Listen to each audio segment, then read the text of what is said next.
कि आपने इतने सारे रीमेक्स बनाए हैं जिसकी वजह से आपको इंटरनेट पे ट्रोलिंग और वो सब भी हुआ है। आधे तो भाई खरीदे हुए हैं ऑनेस्टली स्पीकिंग। आंख मारे का एग्जांपल देता हूँ हर बार। जब गाना आया तब लोग बोले अरे इतना बड़ा गाना था ये, वो गाना कहीं प्ले होता ही नहीं था। धोनी को पता ही नहीं था कि दिलबर भाई का गाना है। वास्ते, अरे इस पे मैं कल ही देख रहा था 1.6 बिलियन व्यूज। वास्ते मैंने बनाया था बस स्टॉप में। तब मुझे ना शाहरुख के साथ काम करना है ऐसे तब मैं बोलता रहता था। तो क्या हुआ था, उनका कॉल आ गया मुझे एंड मुझे बुलाया मन्नत में। अभी इतने सारे गानों के बारे में हम बात कर रहे हैं। मोस्टली इसमें जितने भी अवार्ड मिले मुझे रिक्रिएशन के लिए सब मिला, जितने रिक्रिएशन किया हो।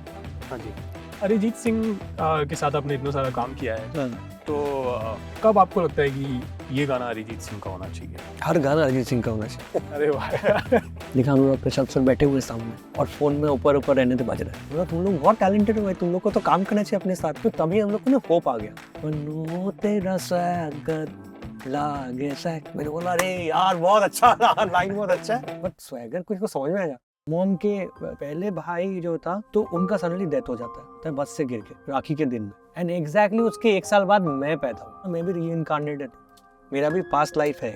अच्छा, ये कैसे पता लगता है? मैं बताता हूँ। Hello and welcome back to digital commentary. मेरा नाम है रमन और ऑन द स्पॉट के इस खास एपिसोड में डिजिटल कमेंट्री की टीम आ चुकी है एक ऐसे म्यूजिक मैजिशियन के स्टूडियो में जिनकी बीट्स पर पूरा हिंदुस्तान नाचता है।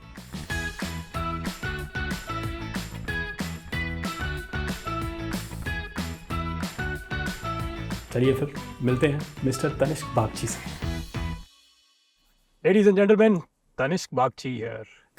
Thank you so much for having us sir here. Thank you. If you can just let us know like इस स्टूडियो की क्या स्टोरी थी, कब स्टूडियो आपने सेटअप किया? ये स्टूडियो तो ये एक्चुअली मेरा पहला स्टूडियो था और इसके सामने ना एक पहले चौल था। अच्छा, जो आदर्श नगर का सबसे बड़ा चौल रहता था पहले। हाँ जी, मैं उधर रहता था पहले। अच्छा, चौल में, हाँ, जस्ट ऑपोजिट जो रोड है ओके। पास गली थी। ये तो कब की बात है सर? ये 2002 या 3 ओके, तब वो चौल में रहता था, उधर ओके, से म्यूजिक बना रहा था। तो उसी लेन के ऑपोजिट में फिर ये स्टूडियो मुझे after I think 15 years I got, नहीं after 10 years I got this place. Okay, मतलब 10 साल हो गए मुझे इस जगह पे। अच्छा, सो समवेयर इन 2013 2014 आपको मिला? हाँ लाइक दैट। ओके, तो ये जगह मैंने रेंट पे ली थी पहले ओके, एंड अंदर मेरा स्टूडियो था ओके, पहले एंड उसके बाजू में और एक रूम था जहाँ पे मैं रहता था और हॉल खाली रहता था पूरा। अच्छा, पूरा तो फिर मैं रेंट में लिया, फिर बाद में खरीद लिया जगह। जब अच्छा, ये का जगह nice. मैंने कभी छोड़ा ही नहीं, ओह, क्योंकि इधर से ही पूरा बन्नू सब इधर से ही हुआ था, है ना। अच्छा, तो शुरुआत भी आपकी यहीं से हुई है। यहीं आपका से। कोई इन इंस्ट्रूमेंट्स में से कोई लकी चार्म अभी तक जो आपके साथ है शुरू से? मैं खुद ही हूँ, मैंने मिला के साथ में हमेशा ही हूँ मैं खुद के। और हाँ, चीज़ मतलब मैं अटैच तो होता हूँ चीज़ों में, बट वो मैंने भी कम कर दिया, क्योंकि फिर क्या ना एक्सपेक्टेशन बहुत हो जाती है, फिर चीज़ें बहुत जुड़ के रहती है ना, तो बहुत ज़्यादा रिस्पॉन्सिबिलिटी रहता है दिमाग में। तो वैसा कुछ नहीं है, हर जगह पे जाता हूँ तो कुछ ना कुछ अलग बनता है। बट ये स्टूडियो में हाँ बहुत सारे, मतलब मेरे करियर के सबसे बेस्ट सॉन्ग ये स्टूडियो से हुआ है। मतलब all songs actually, all songs यहीं से, या, सब यहीं सब से, बड़े यहीं बड़े से। ब्लॉकबस्टर्स यहीं से निकले। सब गाने कमाल की बात। सर, इनमें से कौन सा इंस्ट्रूमेंट आपका फेवरेट है, आप जो बजाते ये हैं? वाला, ये piano। वाला? क्यों? या मैं एक्चुअली बचपन से ना मैं म्यूजिक में उतना इंक्लाइंड था नहीं। अच्छा। ये हाँ था नहीं, क्योंकि स्टोरी भी उसका है थोड़ा बहुत, क्योंकि ऑलरेडी पर मेरा आप तो म्यूजिकल फैमिली से, म्यूजिकल बैकग्राउंड से 100% रहे हैं। फैमिली तो म्यूजिकल पूरा है, बट मेरे मॉम डैड जो है ना, वो भी उनकी फैमिली में भी म्यूजिक नहीं था। It's all they only started it. Okay, and moms and dads family were very well to do families, मतलब रिच फैमिलीज बोल सकते हो। बट म्यूजिक का सपोर्ट उतना नहीं था, तो इसलिए ये लोग ने अलग ही अपना दुनिया चालू किया। Okay, and they started from zero. So they became very, मतलब they were very low middle class, we were very low middle class, मतलब जितना ज़रूरत है उतना ही पैसे आते थे। ओके, एंड म्यूजिक में पापा तो इमेंसली टैलेंटेड थे, because we used to work, but I used to see that financially कभी भी सेटिस्फैक्शन नहीं होता था। कुछ चीज़ें चाहिए होते, खरीद नहीं पाएंगे जी, तो ये सब चीज़ें की वजह से मैंने मैंने पैशन ही रखा था। मैं समझा पैशन करूँगा, काम तो कुछ और करूँगा जहाँ से पैसे आए। बट मैंने स्टार्टेड ग्रोइंग अप, तो ऑब्वियसली वो कनेक्शन तो होती है कि मैंने देखा है पापा इतना मेहनत कर रहे हैं, तो मैंने उसको बिजनेस माइंड लगाया कि मैं कैसे टेक्निकली स्ट्रांग हूँ, उसके बाद मैं म्यूजिक डायरेक्शन करूँगा। तो all that thing happened slowly slowly slowly, फिर that is how I actually thought कि पहले मैं प्रोडक्शन सीखूंगा, उसके बाद मैं म्यूजिक करूंगा, तो मैंने पूरा प्रोसेस बनाया। Okay okay. तो that is how everything started and अभी जो देख रहे हो सब। बट आपके फादर साहब उन्होंने आर.डी. बर्मन साहब के साथ भी काम किया है? हाँ, पापा एक्चुअली बहुत कमाल के अरेंजर थे एंड कलकत्ता में is one of the biggest, मतलब टॉप में गिटारिस्ट थे, मतलब उनका अरेंजर थे एज इन लाइक थोड़ा एक लेमैन लैंग्वेज? हाँ, अरेंजमेंट जैसे मैं करता हूँ, प्रोडक्शन करता हूँ, अच्छा। प्रोड्यूस करते थे, कॉर्ड्स बनाते थे, चार्ट्स बनाते, तो he was with Salil Chowdhury also. वो कोलकाता में ही करते थे? कोलकाता में करते थे। अच्छा। तो बॉम्बे आए थे, बट डैड का भी एक हिस्ट्री है। Dad was equally talented as all other musicians, but because dad was very simple and थोड़ा सा चुप रहते थे, ज़्यादा बात नहीं करते थे, बहुत इमोशनल थे, तो पापा इधर रह नहीं पाए ज़्यादा।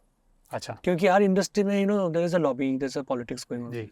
तो वो चीज़ में पापा घुस नहीं पाए, तो इसलिए थोड़ा लॉस्ट हो गए। But my dad didn't lose hope, he went back, he started school, music भी करते थे, स्कूल भी करते थे, स्टूडेंट्स भी बहुत सारे, अभी बॉम्बे में बहुत सारे स्टूडेंट्स हैं जो पापा के स्टूडेंट हैं। वन ऑफ द स्टूडेंट्स रहे होंगे? मैं पापा का स्टूडेंट इसलिए नहीं था, मैं था कुछ दिन तक, बिकॉज पापा बहुत हाई फाई करवाते थे, बहुत फास्ट फॉरवर्ड। ओके। और मैं उतना समझ में नहीं आ रहा था मुझे, तो मेरा एक्चुअली गुरु आप देखोगे तो मम्मी है। अच्छा। मम्मी गुरु है। Okay. उसके बाद फिर डैड के पास। सर आगे बात करते हैं कि बेसिकली आपने इतने सारे ओरिजिनल, खूबसूरत ओरिजिनल सॉन्ग्स बनाए और विस्फोटक रीमेक्स बनाए, जिसकी वजह से आपको रीमेक का बाप, जाना जाता था, रीमेक स्पेशलिस्ट, ये सब टैग्स मिले। ठीक है। और मुझे लगता है कि ये टैग्स मिलने की वजह से शायद बहुत सारे लोगों को नहीं पता कि आपने इतने सारे ओरिजिनल सॉन्ग्स जो बनाए हैं उसके पीछे आप हैं, राइट? सो हम इस एपिसोड के थ्रू यही कोशिश करेंगे कि हम ज़्यादा से ज़्यादा ओरिजिनल्स पे भी बात करें, राइट? आपने भी रिसेंटली शायद खुद भी बोला है कि you want to move away from this tag and you don't want to. I have moved away.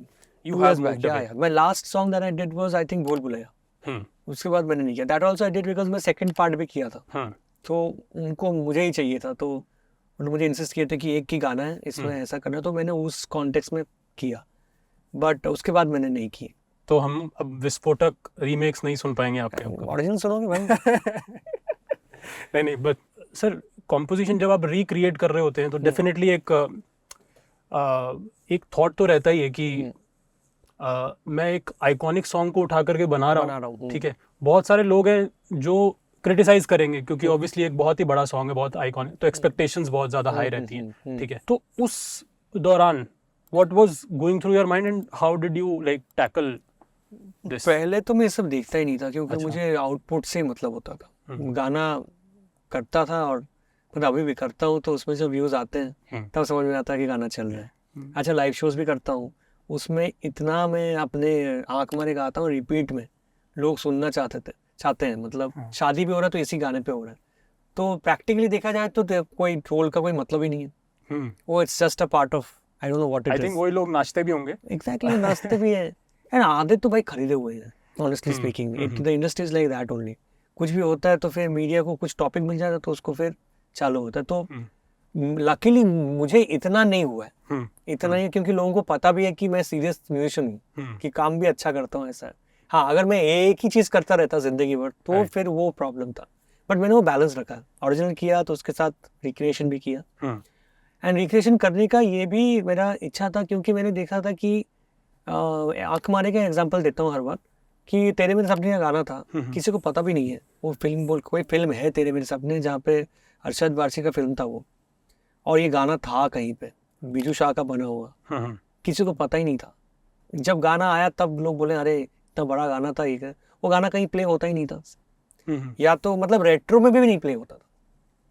तो तभी मुझे रियलाइज हुआ कि अच्छे गाने भी खो गए, और जो लोग अभी बोल रहे हैं ना कि वो गाना आइकॉनिक था, वो लोग खुद ही नहीं सुनते, उनका प्लेलिस्ट देख लो अभी जाके। तो वो बेसिकली वो गाने रिवाइव भी हुए हैं, रिवाइव हुआ है, इट्स अ रिवाइव किया हम लोगों ने, गाना पहुंचा यंग जनरेशन तक। जब दिलबर मैंने किया था ना, जब ये लोग गाने आए थे, सिंगर्स जो थे, ध्वनि को पता ही नहीं था कि दिलबर भाई का गाना है। ओह वाह, मतलब जो यंगस्टर्स अभी हैं उनको पता ही नहीं है ऐसे गाने एग्जिस्ट करते हैं, उनको लगता है ओरिजिनल गाने। तो सर कितना मुश्किल होता है एक रीमेक बनाना? ऑब्वियसली मुश्किल होता है। मेरा पहला लोग ऐसे ट्रीट करते हैं कि अरे पुराना कॉपी पेस्ट हो गया है। नहीं, कॉपी पेस्ट मैं नहीं करता हूँ, बाकी लोग करते हैं। मैं क्या करता हूँ ना, मैं पूरा गाना रिक्रिएट, मतलब मैं स्क्रैच से बनाता हूँ, जीरो से, जैसे एक ओरिजिनल गाना बनता है। तो उसमें क्या रहता है ना, एक तो गाने का फील जो है वो इंटैक्ट रखना है, और जो ग्रूव है वो भी मुझे ऐसा ग्रूव करना है जो करंट भी एंजॉय करे और पास्ट भी एंजॉय करे। तो बहुत कुछ का बैलेंस है। और बिकॉज मैंने इतना किया रिक्रिएशन ना, तो अभी मेरे लिए मतलब हिट बनाना इजी हो गया। मतलब मैं अभी भी कोई गाना रिक्रिएट करूंगा ना, वो 500 मिलियन तो मारेगा ही। बट अभी स्काई फोर्स के बाद मेरा एक्सपीरियंस बहुत अच्छा रहा। पहला एक्सपीरियंस ही मेरा था, मैंने फाड़ दिया उसमें। अच्छा, स्काई फोर्स में आपका पहला सोलो प्रोजेक्ट? मेरा सोलो प्रोजेक्ट था। ओके। तो मैंने फाड़ दिया, सच्ची बता रहा हूँ। मतलब हर गाना चार्टबस्टर हो गया, ठीक है ना। तो वो मुझे और कॉन्फिडेंस दिया।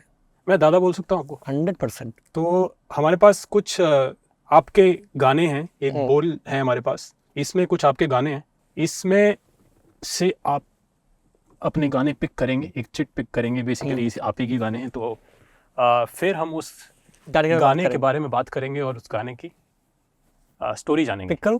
जी। अच्छा, उसको ही करना। अरे इतना बड़ा बोल क्या है यार? बहुत ज्यादा बोल रहे हैं, इसमें तो मैगी पकना चाहिए था। क्या बात है, मेरा फेवरेट सॉन्ग वास्ते। अरे इस पे मैं कल ही देख रहा था 1.6 बिलियन व्यूज। काफी सारा। कैसे कैसे हुआ और इसकी क्या स्टोरी है? वास्ते मैंने बनाया था बस स्टॉप में। हाँ जी। ठीक है। अच्छा, इसका कहानी मुझे ये गाने से यही याद आता है कि मैं और अराफात जो थे, अराफात जी वो गाना लिखते मेरे साथ। हाँ जी। तो मेरे स्ट्रगल पीरियड में मेरे साथ ही, मतलब पकड़ लो कि जोड़ी थे हम लोग। अच्छा। कि हम तो लोग बैठ के, ये गाना आपके स्ट्रगल पीरियड के है। तो हम लोग के घर पे लाइट चली गई थी, ठीक है। और लाइट चली गई थी तो और आई थिंक डिनर भी हम लोग ने किया नहीं था, क्योंकि मैं भी काम पे बिजी हो जाता हूँ, फिर याद ही नहीं रहता है। इसी घर की बात है? नहीं, ये घर नहीं, मैं माडा में तब था। अच्छा। रेंट लिया था मैंने। जी जी। तो मैं भटका हूँ भाई, इधर उधर बहुत भटक के मैं इधर तक आया हूँ। तो उधर फिर हम लोग रात को क्या करेंगे, तो उधर नया एक रेस्टोरेंट खोला था, हैंगला बोल के। अच्छा। तो बंगाली रेस्टोरेंट है। ओके। तो हम लोग ने उधर से एक बिरयानी लिया और लेके हम लोग, और उधर बैठने का जगह था नहीं तब, खड़े हो गए, तो बिरयानी तो खड़े होकर खा नहीं सकते। तो कहाँ तो पास में बस स्टॉप था, तो उसमें हम लोग ने बैठे, बिरयानी खोले और हम लोग हाथ से खा रहे, चम्मच भी नहीं है। अच्छा। और मैं अराफात भाई को बोल रहा हूँ, अराफात मैंने एक ट्यून कंपोज किया है, आपको सुनाता हूँ। तो मैंने वास्ते का ये सुना है फर्स्ट। बोला बहुत ज़्यादा, बहुत अच्छा है, चलिए गाना लिखते हैं। तो वैसे हम लोग ने गाना पूरा लिखा बस स्टॉप में। ओके। ठीक है। तो ये गाने का बस स्टॉप पे लिखा आपने? हाँ, गाना लिखा, कंपोज सब हो गया उधर। अच्छा। तो उसके बाद नेक्स्ट दिन, मतलब आफ्टर 7-8 डेज फिर मैं जाके गाना कंपोज किया, गिटार मतलब प्रॉपर अरेंजमेंट थोड़ा किया। उसके बाद उसको रख दिया मैंने। उसके बाद मैं भूल गया। ठीक है। उसके बाद मेरे गाने हिट हुए, फिर तनिष बागची बना, फिर ये हो गए। फिर सालों बाद एक रिक्वायरमेंट आया, तो मुझे बोले कि धोनी का एल्बम है, उसमें उसको एक इंडिपेंडेंट गाना चाहिए। ओके। एंड तो विनोद जी को मैंने बोला कि मुझे बनाना पड़ेगा। नहीं, बोला नहीं तेरे बैंक में रहेगा ना कोई गाना। तो फॉर्चुनेटली पता नहीं क्या था, मेरा एक अकाउंट था पुराना जीमेल का, उसमें कहीं ना कहीं ये वास्ते था।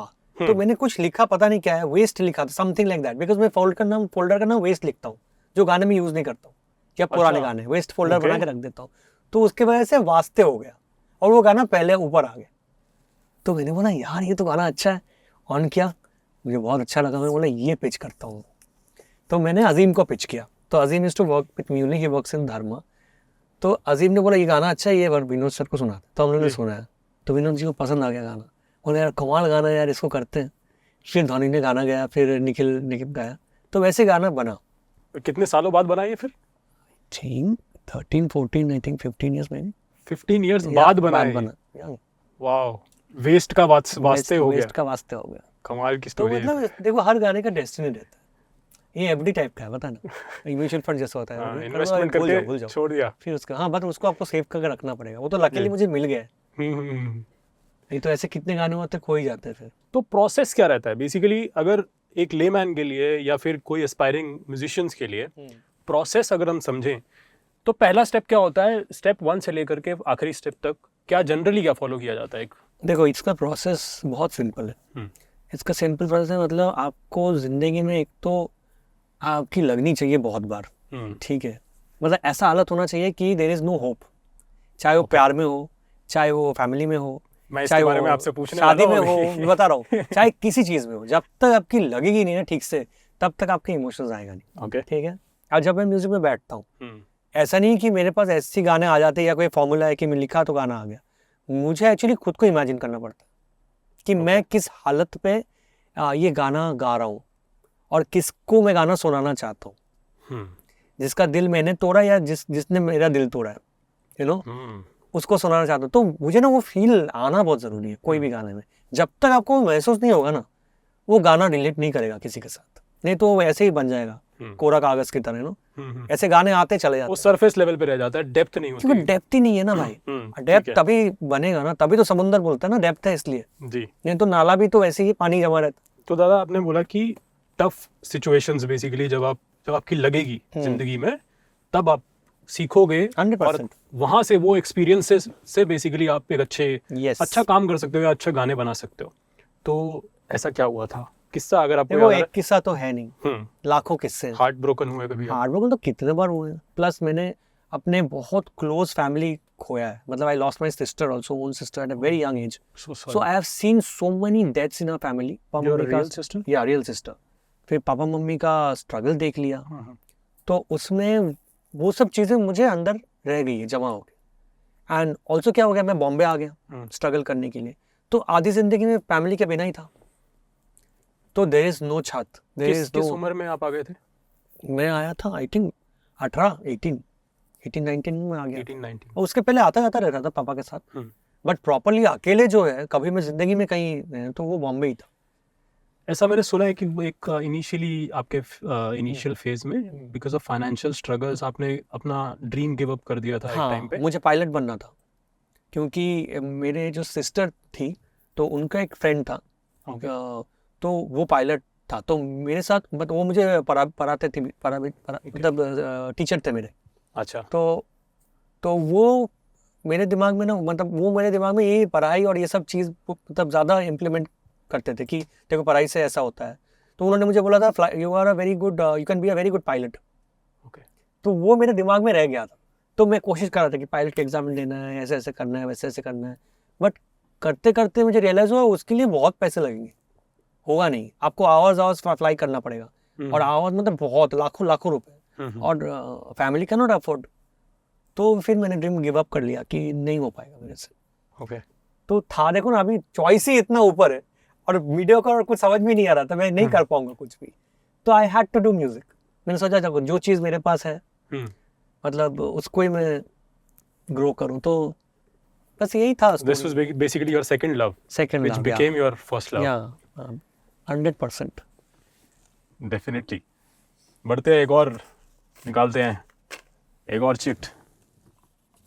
नहीं, मुझे लग रहा है आँख मारे आने वाला। कौन सा आने वाला है? नहीं, बोलना है।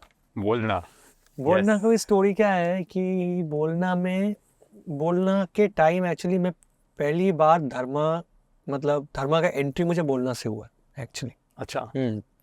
कैसे हुआ, तो मेरा पहले जो मैनेजमेंट करते थे ना, वो कौन करते थे, जो कलेक्टिव्स अभी है, तो पहले कौन। जी। तो कौन ने मुझे they used to send me for meetings कि आप इधर जाओ, इधर फिल्म का चल रहा है, तो वैसा। तो उन्होंने मुझे एक्सेल भेजा था। एक्सेल है जो जो फिल्म जो प्रोडक्शन हाउस है। जी। तो कासिम भाई थे जो मतलब ये सब करते थे, मतलब इंटरव्यूज और ये सब चीज़ें। तो उधर गया, तो एक रूम में जसलीन का चल रहा है, एक रूम में मेरा चल रहा है। हम लोग का पहला इंटरव्यू था। जसलीन भी सेम कौन के साथ थे तब, आई थिंक सो। तो उधर जसलीन गाना सुना था, इधर मैं गाना सुना रहा हूँ। तो मैंने उनको 3-4 गाने सुनाए, तो उनको बहुत पसंद आया। तो मैं फिर चला गया उधर से, हो गया मीटिंग। तो संडे मेरे फ़ोन आता है, और तभी मैं इधर रहता था। तो एंड शिफ्ट भी हुआ था जल्दी, मतलब 6 महीना हुआ था। तो फ़ोन आता है अजीम का कि bro, I am Azeem Dayani, I am from Dharma and I really loved your song. तो मैंने बोला भाई, व्हेन डिड वी मीट? बोल no, you are playing the song ना, कि मैं जस्टिन का सुन रहा था and he was doing the supervision. अच्छा, टाइम तब बार देखो का चल रहा था सुपरविजन। अच्छा, he was taking rounds. मतलब he was actually, he used to search for talents.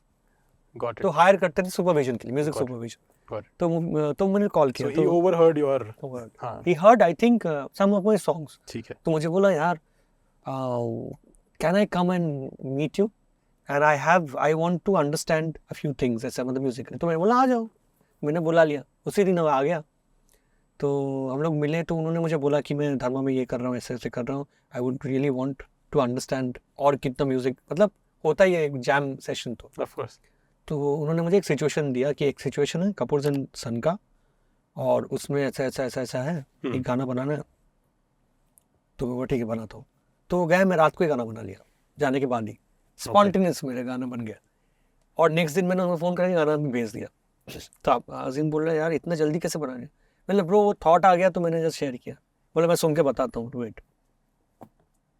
तो उसका कॉल नहीं आया 1-2 घंटा में। बोला यार, और मेरे को होता ही है पैनिक, कैसा लगा है क्या है।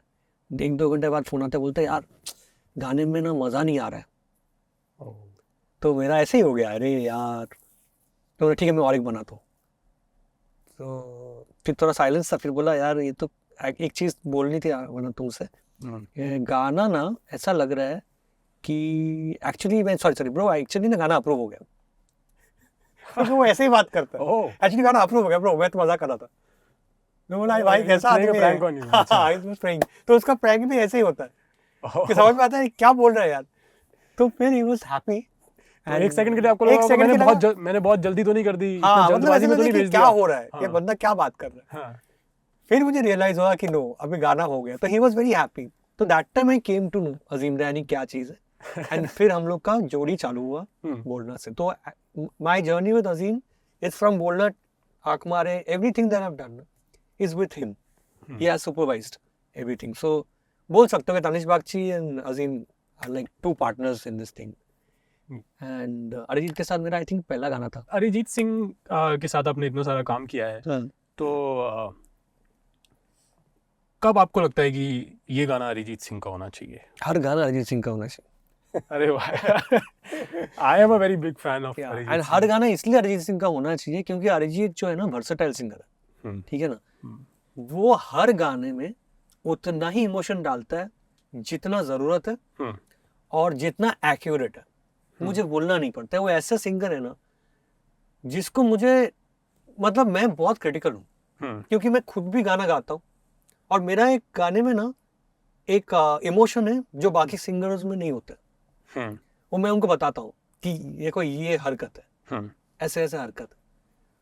वो मुझे सिंगर्स को ना बताना पड़ता है कि ब्रो ये इमोशंस है, ये इमोशंस है, ऐसे ऐसे। अरिजीत को बताना ही नहीं पड़ता। मैं एक बार गाना गा देता हूँ ना, वो वही चीज करेगा जो मेरे दिमाग में भी चल रहा है और उससे बेटर कर देगा। तो इसलिए अरिजीत के साथ मेरा तो लाइक माइंडेड, एकदम वाइब करने वाला, कि वो भी सिंपल आदमी है, एक ही बार में समझ जाने वाला, एक ही बार में समझ लेता है, उसको गाने का सोल समझ में आ जाता है। और बिकॉज इतना अच्छा म्यूजिशियन खुद भी है तो उसको पता है कि गाने में रिक्वायरमेंट कितना है। एक कोई एग्जांपल बताओ ना। हर गाने में मैं अभी का रिसेंट कोई एग्जांपल। स्काई फोर्स का तू है तो मैं हूँ। हाँ जी। मैंने उनको गाना भेजा, सुबह को सुना, उन्होंने मुझे बोला कि इसमें वायलिन पार्ट है ना उसको थोड़ा कम रखना और म्यूजिक पार्ट जो है ऐसा। तो मुझे गाइड करता हूँ कि इसमें पार्ट थोड़ा, मैं मुझे लगा कि सही बात बोल रहा है, हैप्पी सॉन्ग है तो इसको थोड़ा कम लोगे। फिर से मुझे बोला कि इसका स्केल बहुत ऊपर है, सो मैं पूरा गाना गाऊंगा, लास्ट का पार्ट जो है ना हाई पार्ट वो मैं नहीं करूंगा क्योंकि वो बहुत ज्यादा हाई है, तो उसको फीमेल कर ले। तो ठीक है वो मैं कर लेता हूँ। तो गाइडेंस मिलता है प्रॉपर। एंड उसने आई थिंक 2 दिन में गाना गा दिया। एंड वो शो करके आया था 12 तारीख को, तो वॉइस बहुत ही ये था, बट उसने पूरा रात भर उठ के गाना करके, मतलब रिलीजियसली उसने गाना कंप्लीट करके दिया ना, आउटस्टैंडिंग किया, मतलब माइंड ब्लोइंग। हम लोग पहली बार सुने, हम लोग बोले बाप रे बाप, मतलब it's like beyond expectation. I think बिना म्यूजिक के भी सुनेंगे तब भी आप पागल हो जाओगे। मतलब मुझे लगता है मेरा वो एक ऐसा इंस्ट्रूमेंट है ना, जिस इंस्ट्रूमेंट में मेरे हर गाने जो है ना वो अच्छे ही निकलेंगे। You getting it? वो अच्छे ही बजेंगे। चलिए आगे बढ़ते हैं, एक और खूबसूरत गाना निकालते हैं। अभी आप गेस करो कौन सा गाना। बन्नो है भाई। Oh Banno, first song. ये मेरा first big break in Bollywood. Big break in Bollywood. इससे पहले तो हाल मतलब ऐसा था कि सोचना पड़ता था अपने को बैठ के कि अभी क्या होने वाला है, कैसे होगा। मतलब बहुत स्ट्रगल था, मैंने बहुत स्ट्रगल किया है ऑनेस्टली। एंड स्ट्रगल ऐसे स्ट्रगल है जो मतलब मुझे लग रहा होना चाहिए ही था। अगर मैं नहीं करता ना तो अभी मैं म्यूजिक नहीं कर पाता, या मैं ये माहौल को हैंडल नहीं कर पाता। जो भी स्टारडम है छुप के मैं हैंडल करता हूँ, बट है स्टारडम, लोग जानते हैं। कहीं पे भी जाओगे तनिष बागची को जानते हैं, बट आप देखो मैं ज़्यादा सोशल में जाता नहीं हूँ, मैं हैंडल करता हूँ चीज़ को। ज्यादा उड़ता नहीं हूँ कि मैं ही हूँ भाई, मैंने ही किया है, ऐसा मेरा वो कभी नहीं था। तो बन्नों के टाइम में क्या था, मैं काफी साल से मेहनत कर रहा था, एंड जैसे लोग होते हैं ना सीरीज लेके पहुंच जाते हैं गाना सुनने के लिए, तो मैं वो ज़्यादा करता नहीं था, बहुत सिलेक्टिव जाके पे जाता था। एंड बन्नों के टाइम क्या हुआ कि मैंने और मैं वायु से पहली बार मिला, तो वायु राइटर है वैभव श्रीवास्तव, हाँ जी, एकदम जोन्ड आउट, ठीक है ना, जोन्ड आउट मतलब अलग ही माहौल का अलग ही बंदा है। ओके। तो पहली बार मिला, साइकिल से अंधेरी ईस्ट से चारबांगला माडा आया, साइकिल चला गया। तो मैंने पहले सोचा कि ये मतलब क्या बनना है भाई, वो साइकिल चला के? हाँ वो साइकिल चला के आया है, उसमें पानी लगा हुआ है, बैग है, ऐसा है जैसे कोई गांव में टाउन में हम लोग साइकिल में जा रहे हैं। अच्छा। तो मुझे वो सब चीज़ आया, तो मैं सोच रहा था कि बंदा है कौन, क्या है। तो इसको मैंने बोला कि भाई मैंने ऐसे म्यूजिक कर रहा हूँ, और वो बात करता था इधर देख के, बट आपके साथ बात करेगा, ऐसे करेगा, बात करेगा, ऐसा मतलब थोड़ा सा साइको है। ओके। बट क्रिएटिव में मतलब उससे बेटर राइटर मैंने अभी तक नहीं देखा भाई। मतलब जब कोई भी नहीं था, जब किसी को पता भी नहीं था कि क्रिएटिव राइटिंग, इंडी राइटिंग, रियलिस्टिक राइटिंग कैसे करते, ये बंदा करता था, ये सोर्स था सब चीज का। मतलब जैसे हम लोग ने एक गाना किया था ऊपर ऊपर रहने दे, ठीक है, तो ऊपर ऊपर रहने दे का था about getting high and these things. तो तभी मुझे पता भी नहीं था ये सब चीज क्या, तो मैंने जिंदगी में किया नहीं। बट उसने मुझे बोला ब्रो ये ना करंट ट्रेंड है, मैं इसमें लिखूंगा गाना। तो हम लोग ने गाना बनाया था ऊपर ऊपर रहने दे, शूट भी किया था वायु ने, और हम लोग ने ऐसे यूट्यूब में छोड़ दिया था गाना। एंड अभी वो गाना कल्ट है, मतलब जिसको पता है उनको पता है गाना क्या है। बहुत छोटा सा गाना है, मैं आपको सुनाऊंगा एक दिन। तो अभी सुनाओ में जाओगे ना, अभी भी तो कुछ सुनाओ हमारी ऑडियंस के लिए। सुनाऊंगा पहाड़ों में जाओगे ना तो यही गाना आपको सुनाई देगा। अच्छा, वो ट्रिप के लिए सेव करके रखना। ट्रिप गाना उसका हो की है, माने ऊपर ऊपर रहने दे, माने ऊपर ऊपर रहने दे, धुआं पकड़ के ऊपर आ गया, ऊपर से सब साफ दिखे, भूल गया मैं आपको सुनाता हूँ। मतलब बहुत कूल गाना। तो मैं आपको बताता हूँ बन्नो कैसे हुआ। तो ये गाना हम लोग ने किया, रिलीज कर दिया जी। और 6 महीने बाद अपने को कॉल आता है, तो कॉल आता है, बोला कि हम लोग अनुराग कश्यप के ऑफिस के बात कर रहे हैं, तो can you guys come to Charbangla, I think Versova में था, रामनगर। तो मैंने भाई बोले यार अनुराग कश्यप का कॉल था शायद। तो बोले उनका वॉइस तो पता नहीं कैसा है भाई। तो बोले हाँ मुझे लग रहा है उनका कॉल है, इतना सीरियस वो जाते हैं। तो हम लोग गए, देखा अनुराग कश्यप सर बैठे हुए सामने, और फोन में ऊपर ऊपर रहने दे बज रहा है, और बोले कि ये गाना तुम लोग ने कब लिखा था भाई। तो मैंने बोला कि हम लोग ने ऐसे ही, बोला तुम लोग बहुत टैलेंटेड हो भाई, तुम लोग को तो काम करना चाहिए अपने साथ। तो तभी हम लोग को ना होप आ गया कि यार इतना बड़ा आदमी हम लोग को बुला के बोल रहा है। तब एक्चुअली कुछ भी काम नहीं था अपने पास। अच्छा, तो भाई को बोला भाई बन्नों के बाद भी? नहीं दिस इज बन्नों से पहले। अच्छा, दिस इज बन्नों से पहले। अच्छा, तो तभी हम लोग ने तनिष्क वायु दिया है बन्नों में, आप देखोगे ना म्यूजिक एंड लिरिक्स में तनिष्क वायु है। अच्छा। तो फिर मैंने और वायु ने मैंने बोला एक काम करना, जुड़ के हम लोग ना म्यूजिक और लिरिक्स दोनों करते हैं। अच्छा, मुझे अलग नहीं करना है, मैं तेरे साथ ही करना है काम। तो हम लोग ने जोड़ी बनाई तनिष्क वायु। तो तनिष्क वायु बनाया जोड़ी। तो वायु का एक दोस्त था रवि, जो सब टीवी के ओनर की बेटे थे, बट हम लोग हैंग आउट करते थे एक साथ। तो मतलब मैं बाद में हैंग आउट करता था। तो रवि ने बोला यार तुम लोग बहुत टैलेंटेड हो, मेरे एक दोस्त थे वो फिल्म कर रहे हैं, तनु वेड्स मनु सेकंड, तो मैं आनंद सर, मैं तुझे मिलाता हूँ उनके साथ। तो उसने अपना मीटिंग सेट किया आनंद सर के साथ। तो हम लोग गए, आनंद सर से मिले। आनंद सर तो पहले ही समझ में आ गया था कि हम लोग के अंदर कुछ तो है, क्योंकि वो बहुत क्रिएटिव आदमी है, बहुत क्रिएटिव। तो आनंद सर ने बोला कि एक गाना है फिल्म में, ठीक है ना, और लास्ट फिल्म में भी मेरे गाने हिट थे, तो इसमें मुझे डांस सॉन्ग चाहिए एक कूल सा, जैसे तुम लोग लिखते हो। तो हम लोग चले गए खुशी खुशी। अभी रोज हम लोग 5-5 गाने बनाते थे, उस दिन गाने ही नहीं बन रहे। ना भाई से बन रहा है ना मुझसे। तो मैं भाई को बोल रहा हूँ यार ये क्या हो गया। काम जब नहीं था तब गाने बना रहे थे, अभी गाने ही बन नहीं रहे। तो भाई बोला यार कुछ तो प्रॉब्लम है, मुझे थोड़ा जोन करना पड़ेगा, ऐसे बहुत ज्यादा हेडेक आ गया। तो मैं बोला कोई बात नहीं, कोई चिल करते। तो भाई वो वॉशरूम गया, ठीक है, वॉशरूम जाके वो गा रहे बनो तेरी अखियां सुर में रानी बनो तेरा मुखड़ा। बोले यार, बोले ये तो बहुत अच्छा गाना है। बोला अभी ये तो फोक है, किसी इसका राजस्थानी फोक है। तो मैंने बोला इसमें ही करते हैं। बोला हाँ इसमें कुछ करता हूँ। बनो तेरा सागर लागे सैक, मैंने बोला अरे यार बहुत अच्छा लाइन, बहुत अच्छा है, किसी ने स्वैगर नहीं किया है। हाँ, तो बोला यार ये बट स्वैगर कुछ को समझ में आएगा। उस टाइम स्वैग बहुत हाँ, नया नया वर्ड आया था नया ना, word। बहुत। तो मैंने बोला यार मुझे ही याद नहीं है, मतलब मुझे लग रहा है कि कुछ इसमें स्वैग तो है, हाँ, कर देते भाई। हाँ, तो मैंने बोला उसमें हम लोगों ने सेक्सी डाला है। मैं बोला हाँ ये तो अश्लील वर्ड है। मैं बोला एक काम करते हैं इसको ना सेक्सी कर देते, सेक्सी, हाँ, मतलब सैक्सोफोन जैसा है तेरा स्वैगर। हाँ, तो बोला हाँ ये सही सेफ बात है। तो गाने का हुक बन गया। तो मैं फिर अरेंज करने के बैठा, हम्म, तो मैंने बना दिया ट्रैक। फिर भाई बोल रहे यार इतना फास्ट कर रहे हैं हम लोग काम। मैं बोला भाई एक इंस्पिरेशन होता है, तेरे को टॉयलेट से मिला इंस्पिरेशन, हाँ, उसमें से गाना बन गया, तो अभी सुनाते हैं। तो हम लोग जाके सीडी करके हम लोग ने आनंद सर को सुनाया। तो आनंद सर ने सुना गाना, जो सुन के, अच्छा आनंद सर तब आई थिंक तब वो शूट कर रहे थे ठीक कहीं पे, और हम लोग ने उनको सीडी नहीं भेजा था, हम लोग फोन में सुनाया था। अच्छा, तो हम लोग ने भेजा, तो उन्होंने मुझे हम लोग को मैसेज किया 2-3 घंटे बाद। और वो ना स्लो बात करते हैं, अगर आप बात करोगे ना तो वो बोलेंगे तो फिर पूरा साइलेंट होता है, फिर आके बोलते हैं ऐसे। तो मैंने भाइयों को बोला अरे साइलेंस बहुत ज्यादा हो रहा है, मुझे लग रहा है पसंद नहीं आया होगा गाना। सुपर हिट गाना है तो सुपर हिट गाना, ये तो करना ही है गाना। पॉज के बाद। हाँ पॉज। मैंने भाई को बोला भाई हो गया भाई, अच्छा गाना हो गया। हमने बिलीव ही नहीं हो रहा कि गाना गया है किसी कहीं पर। हमसे बोला अभी तनिष्क कुछ और अरेंज करना है और ये करना है।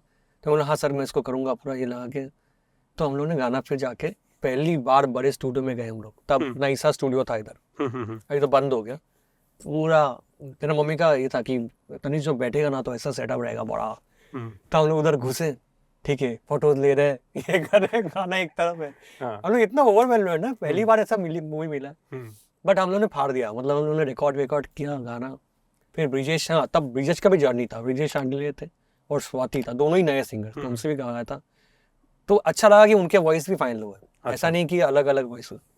तो फिर गाना अप्रूव तो एक ही बार में गाना अप्रूव हो गया था या उसके अंदर ऐसे कुछ चेंजेस वेंजेस आते हैं डायरेक्टर से? कोई चेंजेस नहीं। तो आपको सिचुएशन बताई जाती है और एक ही बार में छक्का सीधा वन टेक, जैसे वन टेक एक्टर होते हैं आप, वन टेक। हाँ क्योंकि मुझे ना एक चीज, मुझे और भाई को ना तब समझ में आ जाता है कि प्रोड्यूसर को क्या चाहिए, व्हाट ही वांट्स। एंड सबसे बेस्ट क्या है ना, उनको जो एक्सपेक्टेशन रहता है ना वो ऐसा रहता है, और हम लोग वो एक्सपेक्टेशन नहीं देते, उससे ऊपर ले जाते हैं, तो वो उनके लिए इंटरेस्ट हो जाता है। अरे यार ये लोग तो ऐसा कर दिया, मीडियोकर काम नहीं है। तो इनिशियली हम लोग इतना अच्छा, इतना सोच अपना क्लियर था, क्योंकि हर वक्त नियत साफ है अपना, यू नो, कभी भी ऐसा नहीं है, मतलब सिंपल लोग हैं हम लोग। आप तो देख ही रहे हो मेरा स्टूडियो इतना कहाँ है, सिंपल सा स्टूडियो में जहाँ हूँ उधर से ही काम करता हूँ, जरूरत नहीं है दिखावे का। तो मुझे आते ही दिखी मुझे, you have to be humble bro, तभी जाके आपको ना वो क्या बोलते हैं उसका एक्सपीरियंस मिलेगा, मतलब खुशी का एक्चुअली एक्सपीरियंस। शो ऑफ से नहीं मिलता। मटेरियलिस्टिक नहीं हो बिल्कुल भी, और मटेरियलिस्ट 100% में हूँ चीजों में बेसिकली खुशी मिलती भी नहीं है सबके बहुत आई थिंक वो बहुत मटेरियलिस्ट चीजों में बहुत ही क्षण भर की खुशी होती है, नहीं लॉन्ग लास्टिंग नहीं होगा, लॉन्ग लास्टिंग नहीं होती। मतलब म्यूजिक आएगा खो जाएगा, कुछ भी काम करोगे खो जाएगा, वो चीज में बिलीव नहीं करता हूँ, मतलब लास्ट होना चाहिए। Also sorry to cut you, if you can also क्या अवार्ड, हाँ if you can also take us through, मुझे याद नहीं है कौन सा अवार्ड है, थोड़ा कुछ तो, अभी इतने सारे गानों के बारे में हम बात कर रहे हैं। मोस्टली इसमें जितने भी अवार्ड मिले मुझे बाहर में देखोगे, मुझे बारिश के लिए मिला था, हाँ जी, फिर कपूर एंड सन्स के लिए मिला था, और मुझे मिला था केसरी के लिए वे माही, फिर मुझे रिक्रिएशन के लिए सब मिला है, जितने रिक्रिएशन किया हो, हम आँख मारे सब में मिला है मुझे अवार्ड। सबसे ज़्यादा मिला मुझे इसमें आई थिंक नुसरत साहब के जितने गाने किए मैंने, अश की कमर, तेरे बिन नहीं लगता जी, और कितना किया मैंने, और भी बहुत सारे। इसमें से सबसे ज्यादा अगर आपको एक अवार्ड पिक करना, वो जो काली वाली है फिल्म फेयर है वो, क्या हम देख सकते हैं के लिए मिला, क्या हम देख सकते हैं? हाँ हाँ ऑब्वियसली निकाल लो, निकाले ब्लैक लेडी। ये मैं स्पीच देने गया था, मैं स्पीच ही भूल गया था। अच्छा, इस पे कुछ स्पीच भूल गए थे? घबरा गया मैं लोगों को देख के। आपने स्पीच रेडी की थी? लेकिन मैं ना क्या करता था ना, बैठ के ना आईने के सामने पहले मैं जाऊंगा, बोलूंगा थैंक यू एवरीबॉडी, सब लिख के सब याद करूंगा, स्टेज पे उठूंगा ना सब बोल जाता हूँ, थैंक यू भी नहीं निकलता है मुझसे, फिर मैं कुछ भी अलता बलता बोल देता हूँ। बट क्या इमोशन थे जब आपको पहली बार ये मिला? मुझे जब ये मिला, हाँ मुझे जब ये मिला, मुझे एक्चुअली कहीं ना कहीं पता था मुझे मिलेगा। अच्छा, क्योंकि एक तो फिल्म का जो कॉन्सेप्ट था ना, हाँ। वो कैप्टन विक्रम बत्रा के ऊपर था, तो मैंने जब स्टडी किया ना मुझे बहुत इमोशनल हो गया था, तो तभी ये गाना हो पाया कनेक्ट। चलो गाना एक बार दोबारा बता सकते कौन सा? तेरी मेरी गल्लाएं होगी मशहूर, करना कभी तू मुझे नजरों से दूर, कित्थे चलिए तू, कित्थे चलिए तू, कित्थे चलिए, के राता लंबे लंबे कट। अभी भी गाता हूँ स्टेज में, रख दो इसको आप। इसके ऊपर लिखा नहीं रहता है? नहीं, इनके ऊपर लिखा नहीं रहता। वाओ। अब मुझे याद में नहीं लिखा रहता था कि नहीं। राता लंबियाँ की, चलो अभी इसमें तो नहीं आया अभी तक, बट राता लंबियाँ आपने पहले बना चुके थे फिर दोबारा? नहीं। ऐसा कुछ स्टोरी थी? दो गाने थे एक्चुअली। अच्छा। राता लंबे एक अलग गाना था और कितने चले एक अलग गाना था, ओ, जो मैंने सेम फिल्म के लिए बनाया था, बट दो अलग अलग गाने मैंने बनाए। उनको अजीम ने वो जोड़ दिया, अजीम ने दोनों गाने को जोड़ दिया, बोला दोनों एक ही कर दे, फिर दोनों अच्छे गाने। तो वैसे राता लंबे। और दोनों अलग अलग गाने जुबिन नौटियाल के साथ ही थे? 100%। तब तो गाने, तब तो मैंने गाया था पहले, अच्छा। फिर बाद में जुबिन से गवाया, जुबिन और असीस। अच्छा, तो पहले दोनों गाने आपने गाए थे? हाँ, मैं हर गाना खुद ही गाता हूँ पहले। अच्छा। मतलब सिंगर में हूँ नहीं, बट क्या होता है गाते गाते गाते गाते हो जाता है प्रैक्टिस। ये तो आप हम्बल होके बोल रहे हो कि सिंगर मैं हूँ नहीं? नहीं, सीरियसली, मतलब जितना एक चीज जितना मैं करूंगा ना, हाँ जी, वो एक हथियार बन जाता है आपके लिए, नो। तो मेरे लिए भी इजी हो गया। तो if you have to pick music producer, music composer, lyricist and singer, what would you pick for yourself? Music ही है भाई। म्यूजिक में मेरा ऐसा कोई पार्टीशन नहीं है, हर चीज मुझे अच्छा मुझे लगता है। प्रोडक्शन भी अच्छा इंपॉर्टेंट है, कंपोजिशन भी इम्पोर्टेंट है, सिंगिंग भी इम्पोर्टेंट है, क्योंकि मैं खुद का ही गाना जो है मैं वही गाना चाहता हूँ मैक्सिमम, मुझे फील उसमें ज़्यादा आता है। पर आपको कभी ऐसा नहीं लगा कि आपके बनाए हुए गाने जब बाकी सिंगर्स गाते हैं और वो इतने पॉपुलर होते हैं तो सिंगर्स फेस बन जाते हैं? 100%। राइट।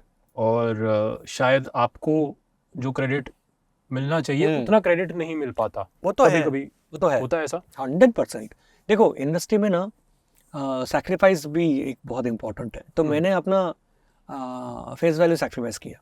ऑनेस्टली स्पीकिंग, मैं अभी भी गाना जब करता हूँ, चाहे स्काई फोर्स हो चाहे कहीं भी हो, आप मुझे कहीं पाओगे नहीं, ना कोई मीटिंग में पाओगे, ना कोई प्रेस में पाओगे, क्योंकि चीज़ें क्या है कि it's very actor driven industry, if you understand. जिसका फेस रहेगा वही बिकेगा जी, उसका वैल्यूएशन होगा, यू गेटिंग इट। जी। मैं गाना बनाऊंगा, अगर उसमें सिंगर हिट हो जाता है तो सिंगर 10 गुना ज़्यादा पैसा चार्ज करेगा और आर्टिस्ट उधर ही रह जाता है। ये इंडस्ट्री का एक रूल है जो साउथ में नहीं है।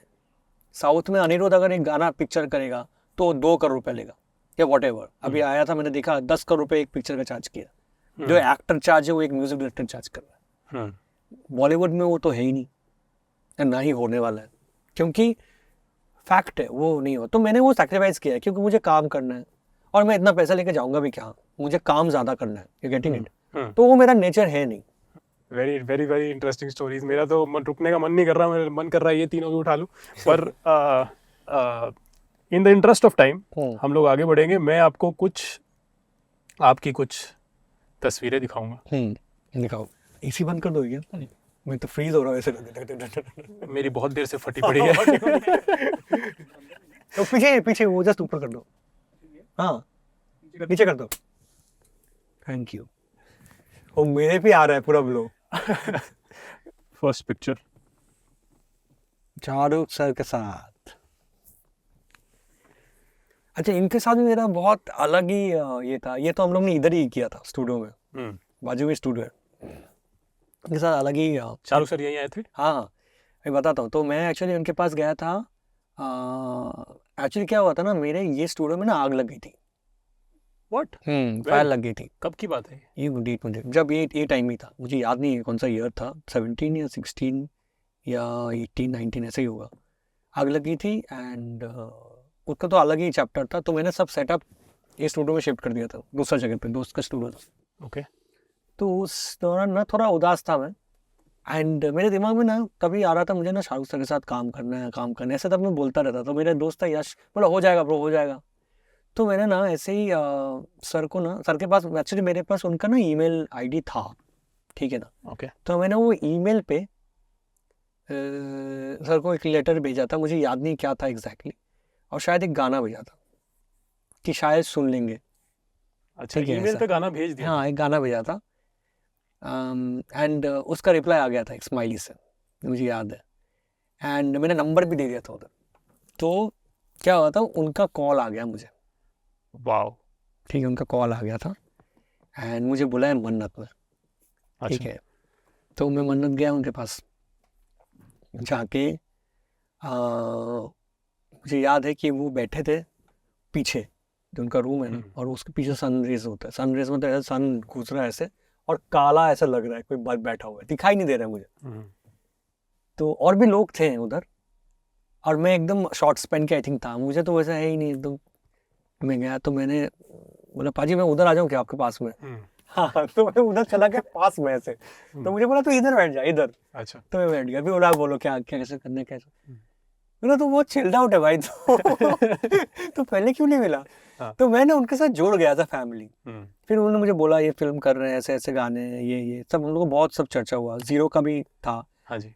तो तब ना मेरे उनका एक ऐसा रिलेशनशिप हो गया ना कि मुझे लग ही नहीं रहा था मैं शाहरुख सर के साथ बैठा हूँ। हम लोग चिल भी कर रहे हैं, ठीक है ना। फिर क्या रिकॉर्डिंग था सर का, एक जगह पे हम लोग रिकॉर्ड कर रहे थे, पर्पल इस बाजू में ही है।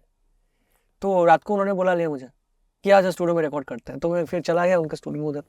तो वो उधर बैठे हैं, मैं भी बैठ के चिल कर रहा हूँ। उससे पहले आप कभी नहीं मिले थे उनसे? कभी नहीं, फर्स्ट टाइम तो मिले। वही मेरा फिर चालू हुआ उनसे मिलना। फिर वी डिड जीरो, फिर उसके बाद भी मैंने बहुत काम किया उनके साथ। फिर उनका एक कुछ डब करना था, तो मुझे बोल रहे दानिश मैं आ जाऊँ क्या तेरे स्टूडियो में डब करना है? मैं बोला आप इधर आओगे ना तो नीचे मैं संभाल नहीं पाऊंगा, मेरा कोई सिक्योरिटी है नहीं। मैंने मैं आपको करता हूँ। तो ही केम स्टूडियो में। अच्छा, यहाँ पर आए थे? वो जो दूसरा स्टूडियो जहाँ पे काम कर रहा था, उधर वो फोटो उधर का ही है। अच्छा। और इतना एम्बैरेस हो गया ना, तो मैंने उनको ले गया, मैंने सबको बोला देखो इधर ना शाहरुख सर आने वाले, कोई जाके ऑटोग्राफ जो है बाद में लेना, फूल वूल माला वाला मत देना, ऐसा एम्बैरेसिंग है। हो गया, सबको समझाया। शाहरुख से छुप के ऊपर गए, भाई साहब घुसे अंदर, और पीछे मतलब रास्ता भर गया फूल वूल लेके। मैं साहब से बोला सर मैंने आपको बोला था ना ये सब होने ही वाला है ऐसा। फिर ये जो है फिर सब आके फोटो लेना, फिर एक एक चल के, but he is very is a gentleman, सबके साथ फोटो खींचे। मैंने बोला अभी सब छोड़ो, अभी उनको गाना गाना करके फिर वो गए, तो मैं भी खींच लिया फोटो। तो मैं भी खींचने वाला नहीं था, तो पाजी ने बोला तू भी आ जाओ एक फोटो ले ले। हम लोग का तो फोटो ही है नहीं, तेरे लिए आया हूँ तू तो एक बार फोटो। फिर मैंने फोटो खींचा उनके साथ। तो ये उनका है, but he is gentleman. Correct. अरे के सर तो के सर ये कब की पिक्चर है? ये जलेबी के टाइम का, मतलब this is my first film with Bhatt, Mukesh ji का फिल्म था जलेबी। एंड ये गाना जो है, ये भी गाना बहुत पुराना गाना था मेरा, वास्ते के टाइम का गाना था, पना मुझे खुद में पना देना। श्रेया ने गाया था एक वर्जन और के ने गाया था।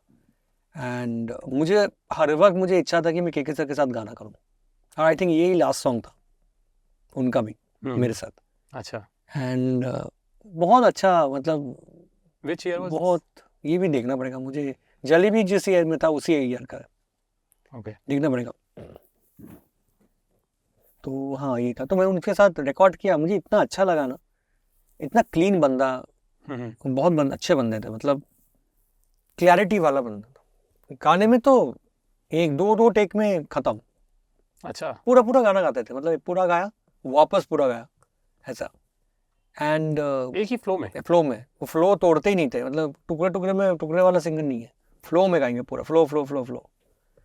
तो बहुत अच्छा एक्सपीरियंस हो उनके साथ में। Very interesting. मुझे तो मन कर रहा है बहुत सारी और इंटरेस्टिंग ऐसी किस्से बातें करता रहूं आपके साथ, but we would wrap this, ठीक है। और बस जाते जाते एक इंटरेस्टिंग क्वेश्चन जो मेरे दिमाग में है कि जब आप गाना नहीं बना रहे होते तो आप क्या करते हैं?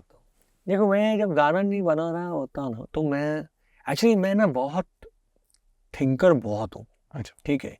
And I have a very occult जो है, जिसमें मैं बहुत बिलीव करता हूँ चीज़ों में, मतलब हो गया एस्ट्रोनॉमी, एस्ट्रोलॉजी, स्पिरिचुअल, सोल। मैं देख रहा हूँ इधर काफी रिलीजियस भी हो, और मैं स्पिरिचुअल भी हो।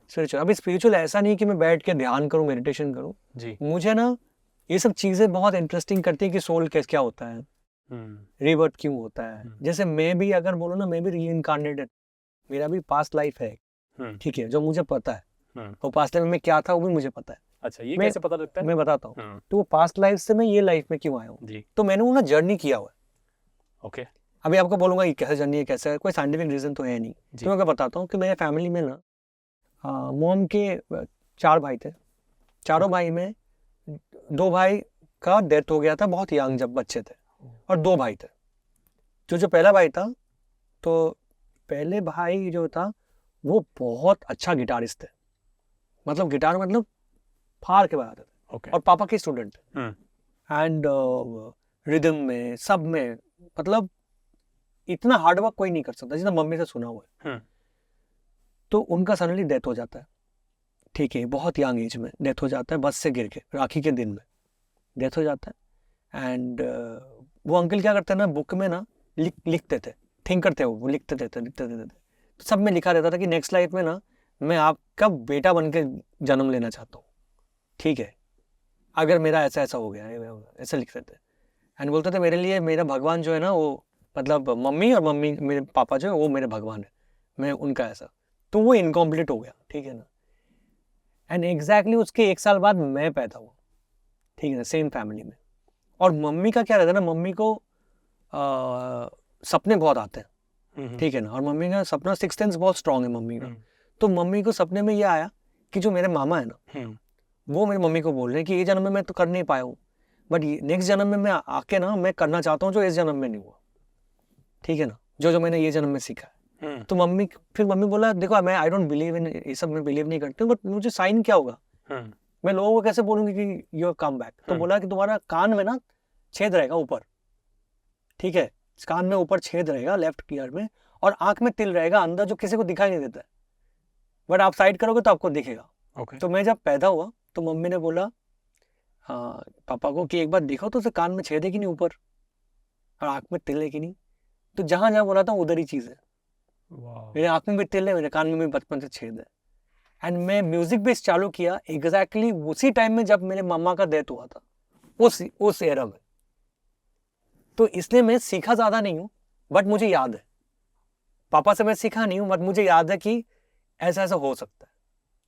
तो पास्ट लाइफ का कहीं पे, पास्ट लाइफ में बहुत ज्यादा स्पिरिचुअल था, मैं भक्ति मेरा बहुत था, और मेरे फैमिली में दादी is more spiritual then my mom and dad. तो मैंने दादी से वो इंस्पिरेशन लिया। एंड मैं बचपन से मंदिर जाता हूँ, जब छोटा था तब, जब मुझे पता भी नहीं था भगवान एग्जिस्ट करते हैं। तो कुछ भी मुझे मिलता था ना पैसे, तो मैं जाके मूर्ति लेकर आता था घर पे, और मैं उसी टेम्पल में जाता था जहाँ पे मेरे मामा जाते थे, और किसी ने मुझे बताया नहीं था कि वो टेम्पल में जाके पूजा करना चाहिए कि ऐसा। तो जब डॉट्स जोड़ता हूँ ना तो मुझे पूरा वो चीज़ याद आता है कि अच्छा यही है, सर्कल कंप्लीट होता है, तो दैट मीन्स रीइंकार्नेशन होता है, ठीक है ना। और सोल अगर स्ट्रांग हो वो ट्रैवल करता है। तो वो जो ख्वाहिश था मेरा डिजायर, वो ये जन्म में मेरा पूरा हो रहा है। वेरी इंटरेस्टिंग है ना। तो मैं ये सब सोचता रहता हूँ कि कैसा है, बुक भी पढ़ता हूँ बहुत सारे, अभी सीक्रेट्स पढ़ रहा हूँ, तो उसमें भी यही चीज है जो मेरे दिमाग में चलता रहता है ना। स्पिरिचुअल लीडर से भी बात की आपने? अभी देखो, अभी जो भी स्पिरिचुअल लीडर्स हैं ना, वो आधे ज्यादा तो जो भी है वो मैनिपुलेट ही है, सब इधर उधर ऐसा होता है। तो ऐसा कोई स्पिरिचुअल लीडर है नहीं, बट मेरे गुरुजी हैं जो एकदम सिंपल ही आदमी मेरे ऐसे ही हैं, और उनको कोई भक्ति सत्संग करने की कोई इच्छा नहीं है। ज्ञान देते हैं, बोलते हैं कि बेटा ये चीज़ है जो ऐसे होते हैं लाइफ में, कैसे और आपको सेटल होना है, लोगों को हेल्प करना है, समझ में आ रहा है, NGOs बनाने हैं, दान ये सब करना है, जो भी पैसे आ रहे हैं उसमें से कुछ ऐसे करना है, फैमिली को संभालना है, ये सब चीज़ें देते हैं। तो जो अच्छी बात है भाई, करेक्ट। और मैं करता हूँ वो सब चीज़ें। ऐसा नहीं है कि मेरे पास गाड़ी नहीं है, मेरे पास सबसे एक्सपेंसिव कार है, मैं घूमता हूँ गाड़ी में, बट एट सेम टाइम मैं उतना ही हेल्प करता हूँ लोगों, जो भी नीडी है उनको हेल्प करता हूँ। म्यूजिशियंस को मैं बोलता रहता हूँ कि आप आओ, सिंगर्स हो, क्योंकि मुझे बांट के ज़्यादा खुशी मिलते हैं। मुझे एक्चुअली वो इंस्पिरेशन उससे भी मिलता है। आप दान करोगे ना, आपको ऑटोमेटिकली इंस्पिरेशन मिलेगा। म्यूजिक में आपको लगेगा कि ओ ये इतना, इट्स लाइक अ, दिमाग में वो आ जाता है एक स्पार्क। भाई बहुत चीजें हैं भाई, म्यूजिक ऐसे नहीं होता है। म्यूजिक बहुत अमेजिंग। बहुत अच्छा लगा आपसे ये सब बातचीत करके। Thank you so much for giving us time. God bless you. Thank you so much. जाने से पहले प्लीज ऑडियंस के लिए एक इंटरेस्टिंग कुछ गाना हो जाए. Yes, if you can play something for the audience. Play नहीं, मैं फिर गाता ही हूँ मेरे फोन के अंदर. मुझे गाना है वो तो मतलब लिरिक्स उतना याद नहीं, तो मैं पढ़ के गाऊंगा. प्लीज इतने सारे इंस्ट्रूमेंट्स दिखा के आपने एक भी प्ले नहीं किया. मेरा पियानो ना ट्यून नहीं है. अच्छा, सुना ही नहीं देगा. अच्छा, टिंग टुंग बजेगा. सुबह सुबह याद, ये गाता हूँ. ठीक है. हाँ जी.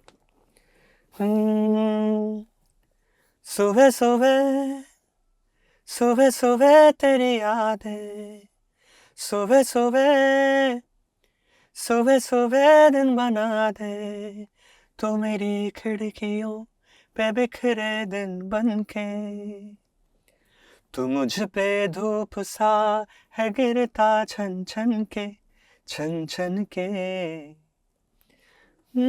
तो इश्क है तो मैं बाहों में हूँ, बाहों में हूँ तो पनाहों में हूँ, काजल हूँ तो मैं निगाहों में हूँ, तू है तो मैं हूँ कसमें वादे क्यों, तू है तो मैं हूँ बस मैं तेरा हूँ, तू है तो मैं हूँ सीने पे लिख लूं, तू है तो मैं हूँ, तू है तो मैं हूँ.